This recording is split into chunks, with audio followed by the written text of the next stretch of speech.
Hello, my name is Christy McKinley, and I am a Reiki Master Teacher, business coach for small business owners and entrepreneurs, advocate for affordable and accessible mental health care, author, and foodie. And this post is kind of talking a little bit about what qualifies me as a coach and kind of gets into one module of my coaching program, Seven Chakras for Business. And so, my work history is pretty extensive. You can go to linkedin.com and look me up.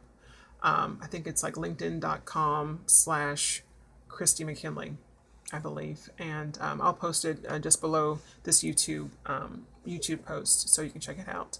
But it's a pretty varied career of just seeing human beings interact with human beings at the very basic level. I've I've done all sorts of things. I've pretty much been the employee and the employer. Transcription, editing, worked in bed and breakfast, private mental health, equipment manager, media analyst.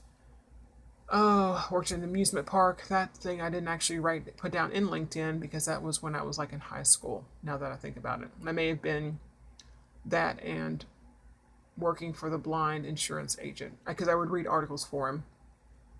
So there's like very few things that aren't on my LinkedIn resume. So I have a pretty good perspective of maybe not the absolute details of how every single industry works, but I could probably follow along in a pretty decent conversation. If you came from an industry and said, okay, I do this and this, I'd probably be pretty familiar with it. Also, I have my undergraduate a BS in psychology with an anthropology minor, um, and an MBA with a concentration in finance and accounting. So that's some pretty well-rounded all-world stuff.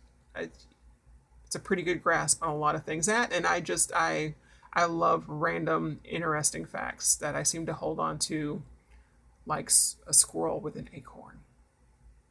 Weird human trick. Everybody's got goals. So that's basically what kind of qualifies me, in addition to being a Reiki master teacher.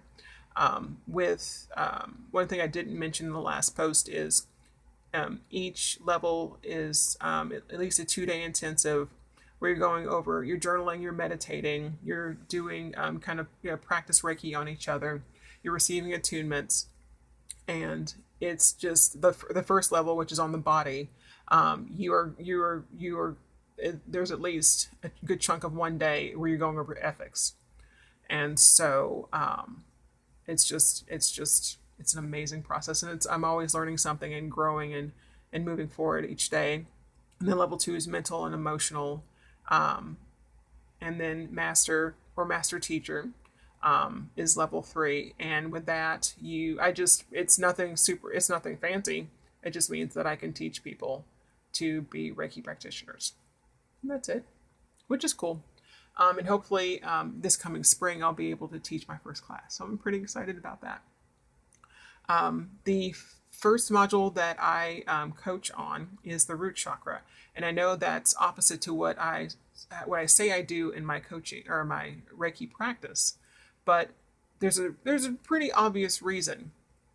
The root chakra is your base; it's your foundation. It's the second most important thing, and the second thing you start on when you build a house. And if you're building your business, you kind of think of it like that. You're building your business. You have to start from the ground up.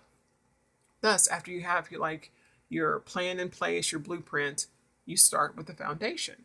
And a good foundation is having funds and support in your purpose.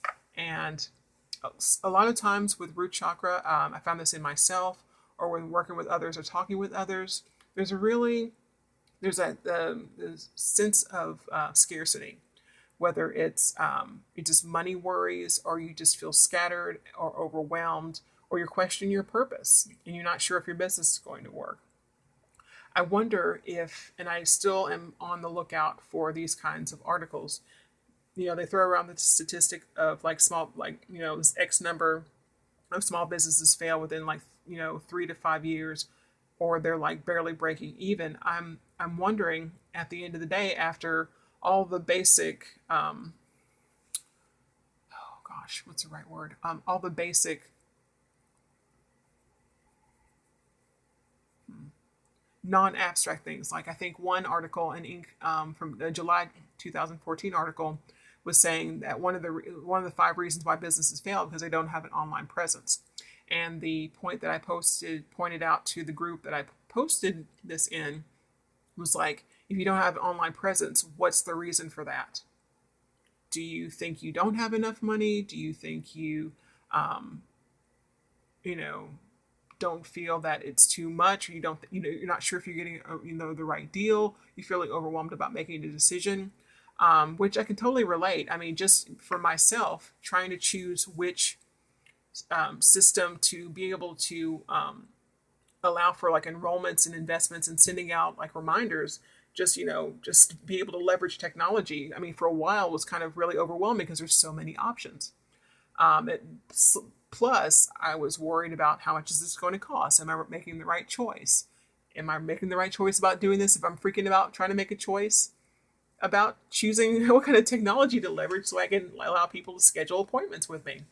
And so I can totally understand that. I can totally get it. But the desired outcome of after a week of coaching, journaling, Reiki, distance Reiki, is just, you feeling excited about your business. And once I did all those things, I know for myself, and then I encourage that in my clients, was just journaling and then kind of coaching around, what was coming up for them as far as, their scarcity. And it's not so much necessarily money, but just that the desire to be seen kind of shows up a little bit more easier, because a lot of it's also like, oh, I'm afraid to do anything because you don't want to like look bad or mess something up. Well, when I record these YouTubes, they're pretty much from beginning to end because I haven't really figured out with my phone how to do the editing, and I haven't allowed myself the time to figure that out, to do all the fancy editing, because I know me, being an editor, it would take too long. And I would rather take the time to show you my human side with my imperfect YouTube post about something I'm really passionate about than have it be all polished and pretty and she, because I don't really do she, so there's no point. So, but basically, the desired outcome from once you do like the work is that you just feel excited about your business and you just have more energy and life for it, and you just trust yourself and your instincts. And I, either coaching someone or just doing my own journaling around this, it's just like, I am more willing now to be vulnerable and putting myself out there, warts and all, than I have like ever. And I kind of attribute that to just doing the work on myself. And I can tell you, if I can go from uber mousy to posting on YouTube with any and everybody all over the planet can watch this, I think you can do this. You got this, because 20 years ago, none of this would have happened. So, I hope that was really super helpful. If you have any questions, totally post something below. Thank you so much for watching this. And if you feel compelled to share, totally go ahead. Thank you. And I think that's it. And so I think I'm going to probably continue to do the video blogs for the other chakras and the modules for this program. Just want to kind of give me practice on working on my webinars and stuff and using the same kind of software. Maybe not this phone, but yeah. Okay. I'm rambling, but you have a great evening and you take care.